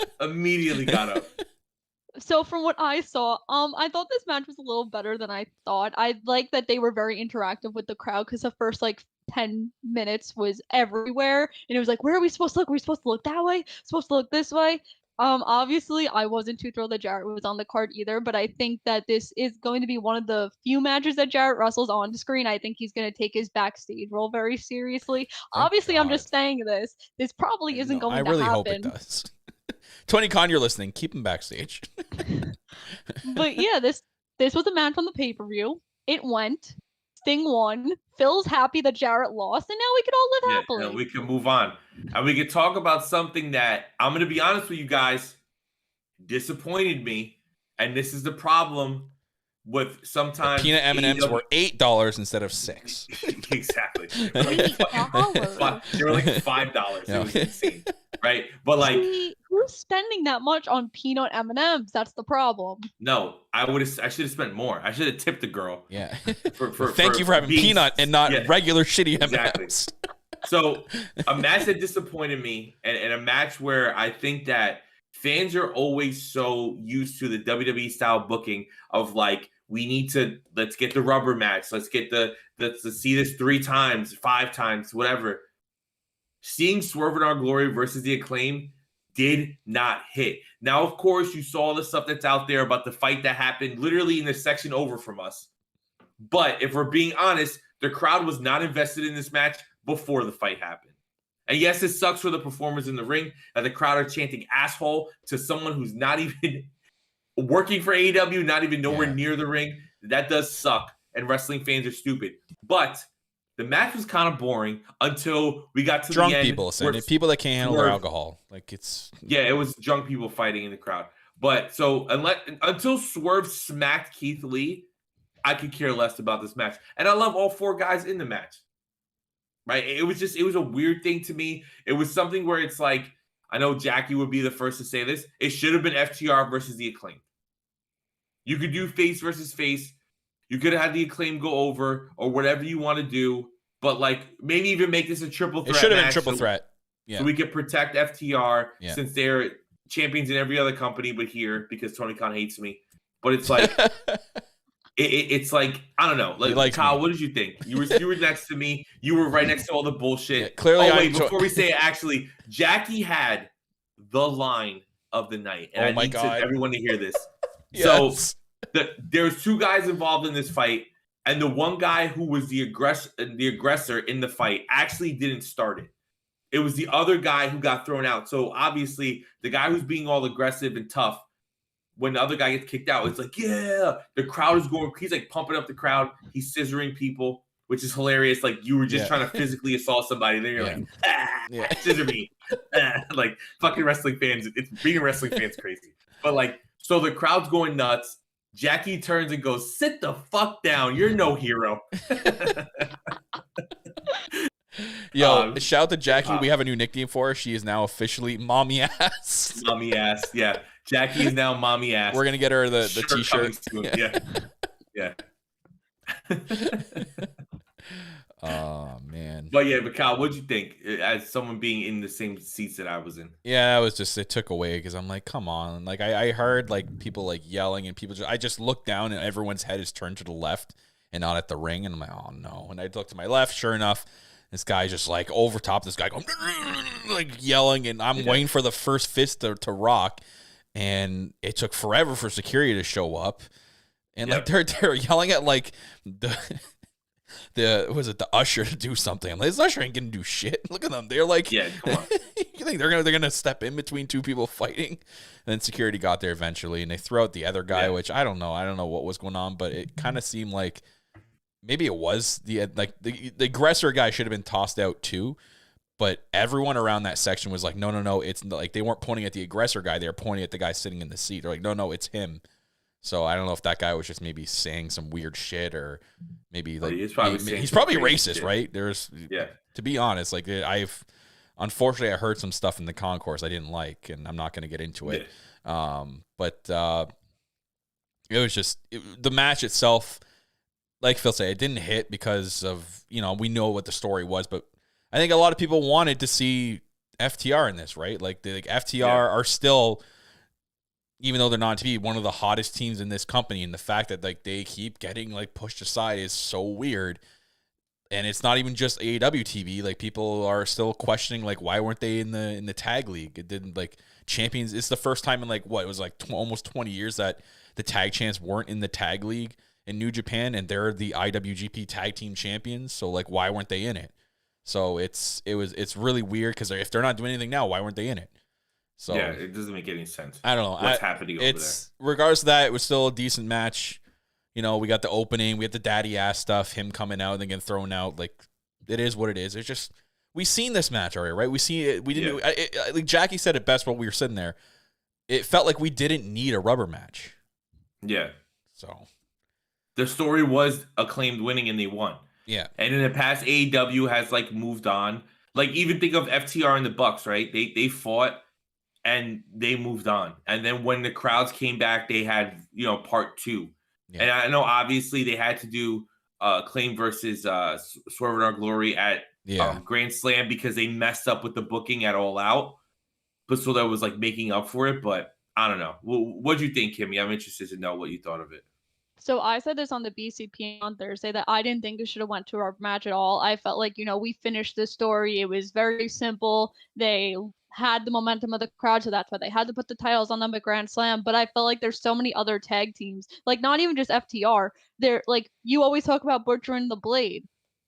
You could be building another tag team here to be in that spot too. Yeah. But no, we're stuck here. And I understand that like you had to break up Swerve in Our Glory, which was the main reason this did go to a rubber match. But I felt like we didn't need it. The crowd obviously didn't want it, as they were more interested in a fight.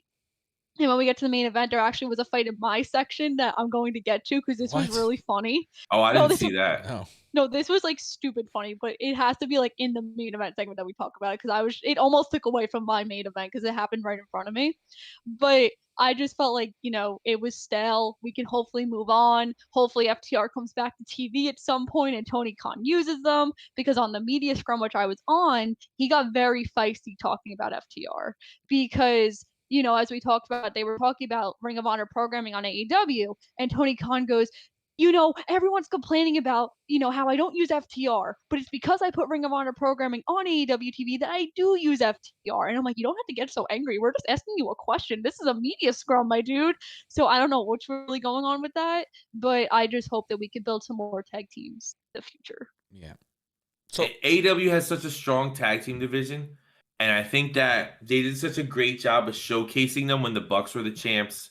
And, when Kenny and Hangman were champs, they did a great job, right? But I think that, especially now with the trios titles, they got to get better at building these other teams, right? And it's like Swerve and Glory were a lot of fun, but look, you just broke them up. You're not using FTR. You're not building anybody else. Santana's hurt for God knows how long. So, they're kind of, poor Ortiz is like really doing nothing. Shout out to Eddie Kingston, who had a very emotional moment before the pay-per-view, getting to wrestle his hero. He's tearing up, gives this great speech, which is like so Eddie Kingston. Like by the pay-per-view. Oh, remember Kyle popped. He was like, they're telling me to go, bye. He just gets out of the ring. It was just great. Yeah, he's like, okay, do I have time? Okay, let me just go. And he goes over the card. He's like, yo, Tony Storm and Jamie Hayter, that's my match right there. And then like he gets it, he's still talking, and then he looks over. Oh, wait, tell me I have to go. Okay, bye. And he just drops the mic and leaves. Which is great. But like you have so many talented teams who are actually top flights back now. Like let's start having some fun, doing some different things. But now the last match, I think it's the last match, right? You talked about everything else. Well, sorry to cut you off. I'm hoping that this pay-per-view was the official restart for a lot of stuff. I know that because from All Out to this pay-per-view, a lot of stuff got thrown out and changed because of it all stemmed from that CM Punk problem. That it dominoed into everything else and changed a lot of stuff. So I'm hoping that this from All Out to this pay-per-view was all everything he had to rewrite, and now we're gonna go back to what we were going to do, or the original plan. You know what I mean? Like stuff that is gonna start to make sense now. So they did a good job with Full Gear, regardless. But hopefully now that we're going into and I don't want to say a new era, but this era of like a lot of the homegrown people are getting booked better, which is the purpose of AEW. So to be honest with you, to kind of put a bow on this, give me the Acclaimed versus Silver and Reynolds. Let's have fun. Let's do a couple-week program. Let's build something to Winter is Coming where they're just having fun, and it's a fun feud. And then, you could pick up with another serious feud for the Acclaim. Yeah, closer to Revolution, yeah. Yeah, exactly. Yeah. But now, so it's the main event. Moxley, MJF. We saw MJF win the title. We saw the crowd turn on Moxley, which was hilarious. And then chant, "Thank you, Moxley," afterwards, which is the most wrestling thing I've ever heard in my entire life. Yeah, fickle so much. But now I need to start with the story, Kimmy, because I did not know there was a fight in your section. That baffles me. So this guy must have been like maybe late 20s, early 30s, and he was drinking all night. It was very obvious. So there were two young girls in the section right over from us. If you know them, it's -2 and 99. They're on Instagram. Oh, first of all, I will fuck that dude up. Those little kids are so cute. No, okay, so I had to explain what happened. Okay. So this guy in the main event, he took his shirt off because he was like hot, but he was wearing the MJF scarf. Okay. So the two girls were like, I guess, uncomfortable that he took his shirt off. Well, yeah, it's a grown man and they're little kids. Yeah, so they thought something was going to happen. So they tell the security guard that was standing over there, like, this guy took his shirt off. We feel uncomfortable. So that guy comes over and he starts yelling at the guy to put his shirt on. He starts going ballistic. He's like, those people in the ring have their shirts off. How are they uncomfortable? They've seen people without their shirts off the whole night. And he's like, fine, I'm getting security. So now here comes 5 security guards walking over, yelling at this guy to put his shirt on. How did we miss this? I don't know. I think because we were so paying attention to the match, and maybe like if a majority of people are paying attention to the match, it's not causing a ruckus for everyone to look at. I don't know. I guess it was right in front of me, but yeah, it led to like 5 security guards yelling at him to put his shirt on, and they were like, "We're gonna eject you if you don't put your shirt on." I was like, "This is the dumbest thing I've ever heard in my entire life." Wow. That we are fighting over someone putting their shirt on for the match. For the match before and after the situation happened, I thought it was really interesting that the whole crowd turned on Moxley. I think that Moxley has really carried AEW in 2022. I still think personally he was robbed of getting the PWI #1 spot for the 500 because this guy's literally been here forever. Whenever Tony's needed someone, his go-to is always Chris Jericho and Jon Moxley. But, he sacrificed a vacation to literally take the title. And not too many superstars would do that, and that just attributes to Moxley's love for professional wrestling. The booking was fairly obvious for the ending of this match. I predicted it, so I was happy I was right about that. This obviously is going to lead to maybe some dissension in the BCC. Now Regal's going to go with MJF, so we get that partnership. But I'm really excited for MJF to do a lot of things with this title. I mean, obviously we talked about MJF and Wardlow, and I'm not saying it has to happen right now, but look how much better that match is going to be compared to that Double or Nothing match in 2022. Yeah. There's so much you could do here. I'm so excited, and congratulations, MJF, on winning the AEW World Heavyweight Championship. Baker. Yeah. Well, congrats to Moxley too for him going on vacation finally. Well, yeah, that too. But I was going to say, because we were sitting near Britt's parents, who were sitting throughout the entire show, they were chanting for MJF too. So they were excited for him as well. Anyways. Cool. Cool. Rude. What? Nothing. Okay. Never mind. But so Ant's saying, why does anybody ever try to fight him? Because you're scary. People are scared of you. That's why. Kimmy, do you know that we were at Evolution and during one of the matches, somebody hit a beach ball over to me and Ant and we caught it and Ant popped it with his keys and turned around and said, sit the fuck down. Damn. And no one did anything. Well, Ant, maybe that's why no one wants to fight you. You're a scary individual. I'm scared of Ant, so that is why.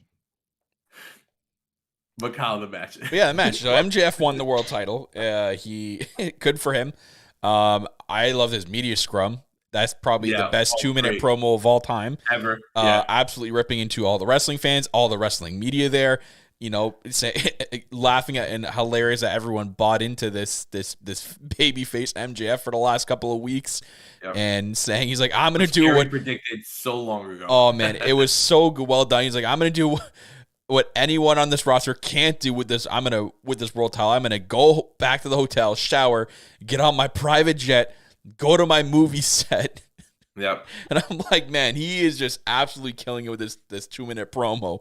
And he's like, questions, fuck you, thank you, bye. And then leaves. Yeah, bye. As he's walking out, he's like, the champ's out, baby.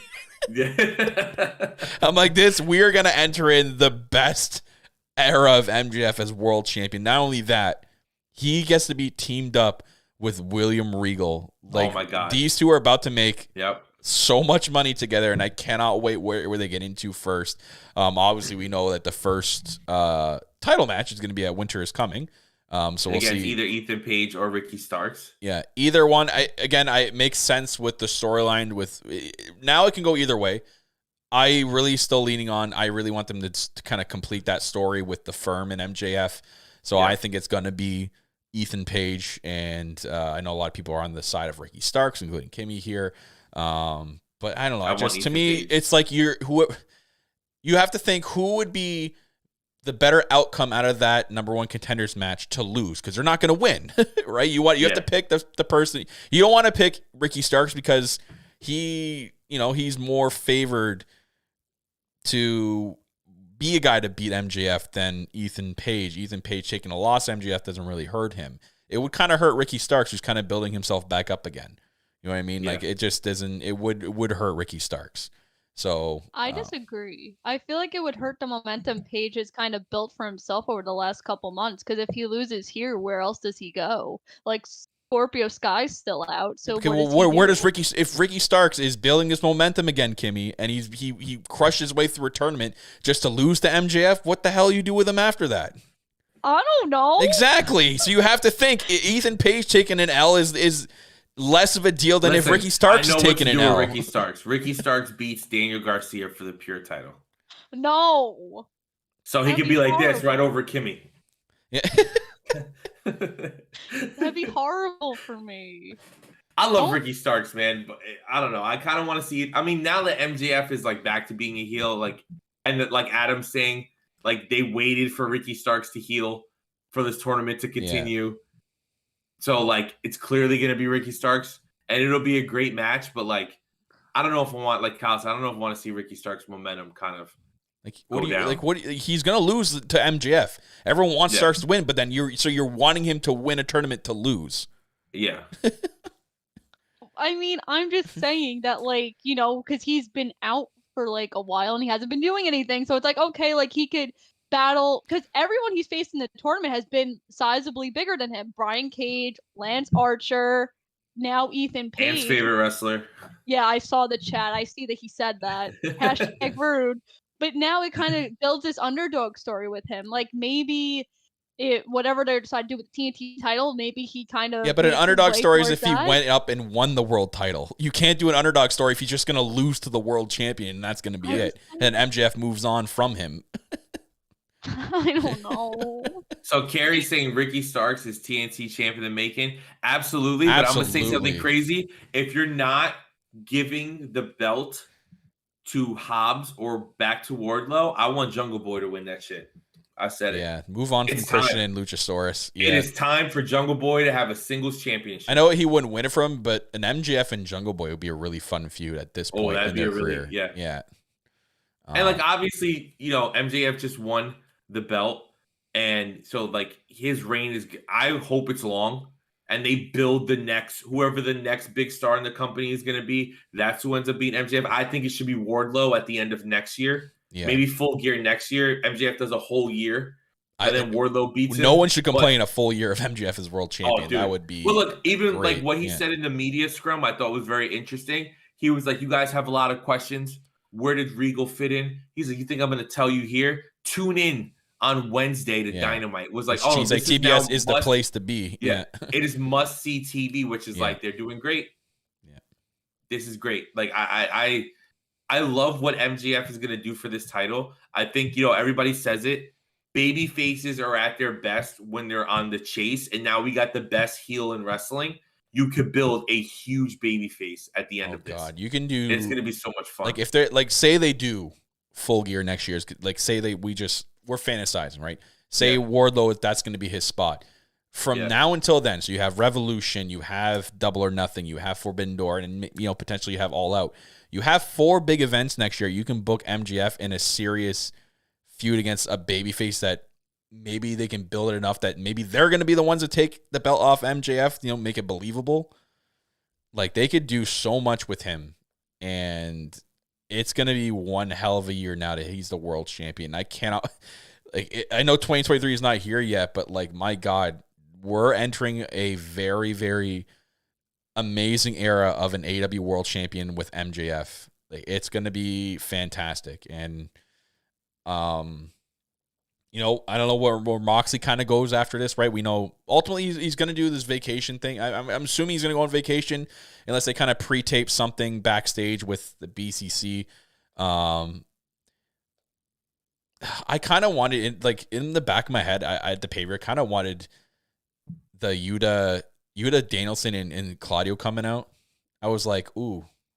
Are they going to attack him? Are they going to attack? But it was off air already. So I'm like, man, what if this was on there and they attacked him and that's how they kind of write Moxley off, right? And maybe Moxley comes back and wants his title back and they do kind of like a mini program with him and MJF again. Not like a long feud, but just like I don't know. It could have been like a world title match on Dynamite or something. I don't know. But, oh, God. I'm wondering where they do with Moxley after this. Like, what's the next step with this guy? This guy is one of your top guys in the company. He's top 3 in the company, regardless of who's in AEW. Moxley is always going to be in your top 3 because he's one of the great professional wrestlers out there right now. So you know what I want them to do? Moxley has been in huge matches and feuds whole time in this company. Yeah. Obviously, when he comes back, he's going to have to deal with the Regal situation. We'll kind of get through that. I want Moxley to be a part of this Eddie Kingston storyline that they're telling where Kingston keeps losing, the big one. And I want Moxley to be in his corner to help get Eddie Kingston over. Because as we saw, Eddie Kingston is one of the most beloved wrestlers on that roster. And with people like Andrade seemingly leaving the company and other, House of Black are back, but they'll be in the trios division. Like, there's a lot of room for Andrade to Eddie Kingston to kind of move up the roster. Maybe it leads to Andrade. I keep saying Andrade. It leads to Eddie Kingston versus Samoa Joe, or Eddie Kingston versus someone else. Like, let's use Moxley to get Kingston over. That way Moxley's on TV, but he's not in like single feuds. Yeah. I think that'd be cool. Yeah. That'll be maybe Moxley, maybe they do that same exact thing. And then the BCC attack Moxley on Dynamite, write him off TV. And then when Moxley comes back, he's going to go to Kingston because, of course, they're best friends. And Kingston's got his back. Yeah, they were really cool. I remember when they were teaming up during the pandemic era. Like that was the most incredible. That was awesome. And you saw the pop they got. I mean, it was their first show back with crowd, but them as a tag team was great. Like them. Yeah, I was there. I didn't have Kimmy seats, but I was there. Yeah. you weren't front row Kimmy? No, I wasn't front row Kimmy. That's not my fault. I didn't do anything.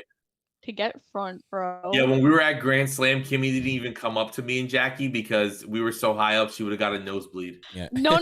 She big timed you there. Yeah, she No, big this time up. is no. Phil's telling a one-sided story. I texted Phil before the doors. Sorry, opened, guys. Tony Khan trying- invited me backstage. Yeah. No, I texted Phil trying to meet up with him and Jackie, and he did not answer me. I He did left me on red. So did it, yeah. Phil big Mhm. timed me. Oh, Yeah. Don't get And it then twisted. You big timed me, there's a lot of big right? time Now By, we're going by on. not Yeah. by not figuring it out. Some way to get in contact with me. So now we're Yeah. even. We are even, I guess, in a way. But yeah, so overall, we all unanimously loved Full Gear. Another great AEW pay-per-view. That we were lucky enough to attend. I know people are very mad that it keeps being in the tri-state area. Hey, but next one's in California, right? They're doing a Yeah, pay-per-view in California, which is huge, right? This is the first time they're doing a pay-per-view that's not either on the East Coast or in Central America. So, like, this is... And for the love of God, and did they announce it during the pay-per-view? Like, weren't they supposed to announce the UK show? Like, what it was, when it was at the pay-per-view? No. They just said info coming soon. Like, they need to hurry up and announce this shit before fucking Carrie storms. Can they Daly's please? place. So now that we know it's not going to be Revolution, can they please, for the love of God, make Forbidden Door 2 in the UK? Because Yes, that shit man. can sell Yes. at the O2 Arena or it can sell Yes. at a massive stadium. Yes. Please, for the love of God. And MJF talks a lot of shit about New Japan. Yeah. A lot of shit. You can have him versus some. I don't think it should be Okada. Maybe MJF versus Jay White or something where like he's facing a New Japan wrestler or something. And then you could do Okada versus Danielson. Because hey, if Danielson, if he's not going to be full time after this, let's get some of these dream matches out of the way. Yeah. Or even an Osprey versus MJF would sell, man. That's like, I know they're two different styles.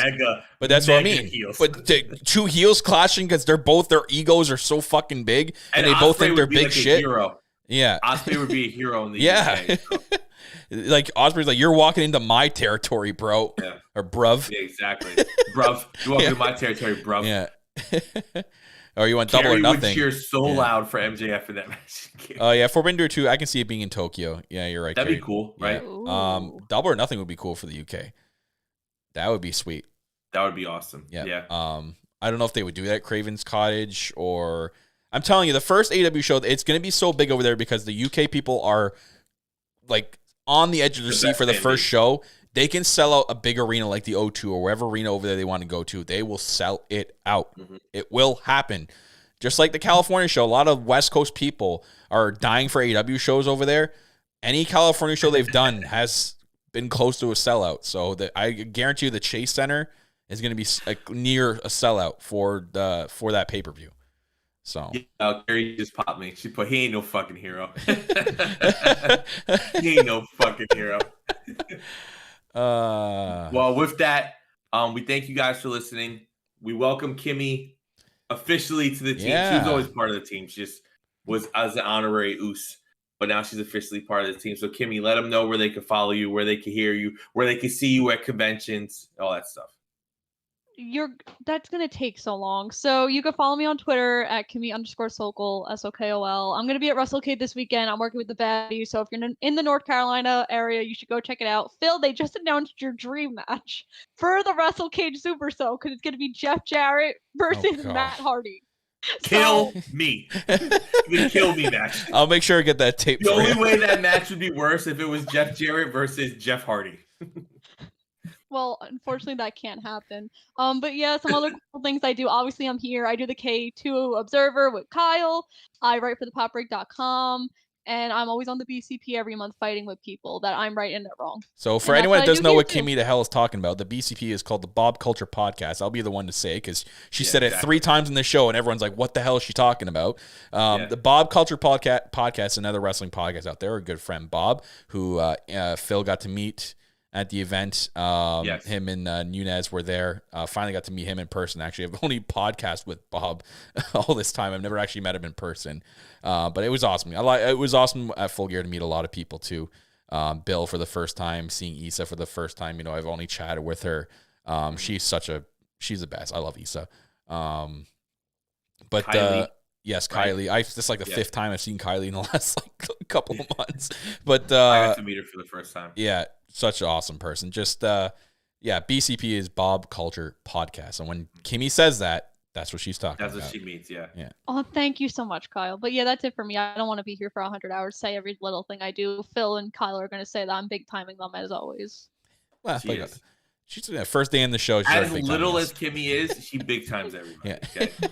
I do not. 100%. No, but Kimmy is awesome finally having you in the team. It's been a long time coming. So can't wait to go into 2023 with a revamp with you, part of the team, and for us to do more things with you as a part of our team. So you can follow me at All Elite Kyle for now on Twitter.